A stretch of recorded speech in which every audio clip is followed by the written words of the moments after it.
किसी जिलाधिकारी ने जो ये आदेश पारित किया था, वो आदेश ही इतना बर्बर और शर्मनाक था कि मुझे हैरत है कि कोई जिलाधिकारी किसी विश्वविद्यालय को ढहाने का आदेश कैसे पारित कर सकता है। इस देश में कितने विश्वविद्यालय हैं जिनके नक्शे पास हैं, और जिस देश में विश्वविद्यालयों को नक्शे के आधार पर ढहाने का आदेश पारित होगा तो समझ लीजिए कि वहां पे आने वाली नस्लों को अनपढ़ रखने का प्लान किया जा रहा है। तो वो आदेश ही बहुत शर्मनाती है, किसी संस्थान से नहीं।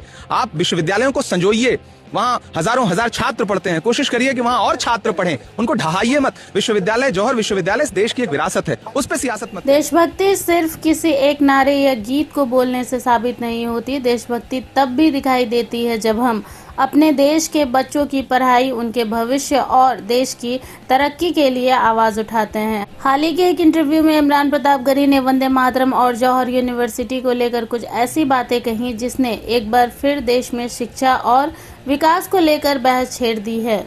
इमरान प्रताप गरी का कहना है कि अगर कोई व्यक्ति वंदे मातरम कहता है तो ये अच्छी बात है, लेकिन किसी पर इसे बोलने के लिए जोर नहीं दिया जाना चाहिए। उनका सवाल है कि आज देश के सामने इससे भी बड़े मुद्दे हैं, बच्चों के एजुकेशन, रोजगार, बेहतर स्कूल और देश की तरक्की। सम्मान कर रहे हैं, सम्मान में खड़े हैं, महत्वपूर्ण ये है, या फिर जो आपने लागू कर दिया है कि नहीं ये गाइए, ये ही गाना पड़ेगा। मुझे लगता है भारतीय जनता पार्टी को इस तरह के जो मुद्दे जनरेट करती है भारतीय जनता पार्टी, उससे अब कोई लाभ नहीं होगा। अब लाभ नहीं होना है। मैं वही गाऊंगा जो बापू ने गाया। मैं कह रहा हूं मोहित जी, अब लाभ नहीं होना है। भारतीय जनता पार्टी को समझनी पड़ेगी कि राजनीति की पिच बदल चुकी है।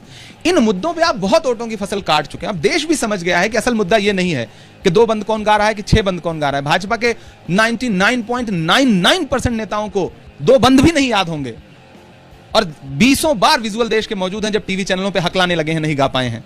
तो दरअसल बात यह है मोहित भाई कि एक छंद कोई गा रहा है या 2 छंद गा रहा है या सम्मान प्रदर्शित करते हुए खड़ा हो जा रहा है, महत्वपूर्ण यह है कि सम्मान प्रदर्शित कर रहा है। क्यों ना हमारी राजनीति का ज्यादा ध्यान इन मुद्दों पर हो, क्योंकि एक बच्चा जब अच्छी शिक्षा हासिल करता है, अपने पैरों पर खड़ा होता है, डॉक्टर, इंजीनियर, टीचर या कोई अच्छा प्रोफेशनल बनता है, तो सिर्फ उसका परिवार नहीं बल्कि पूरा देश आगे बढ़ता है। इसी बातचीत में इमरान प्रताप गरी ने जौहर यूनिवर्सिटी का भी जिक्र किया। उन्होंने सवाल उठाते हुए कहा कि आखिर एक यूनिवर्सिटी को तोड़ने या बंद करने जैसा कदम क्यों उठाया जाना चाहिए।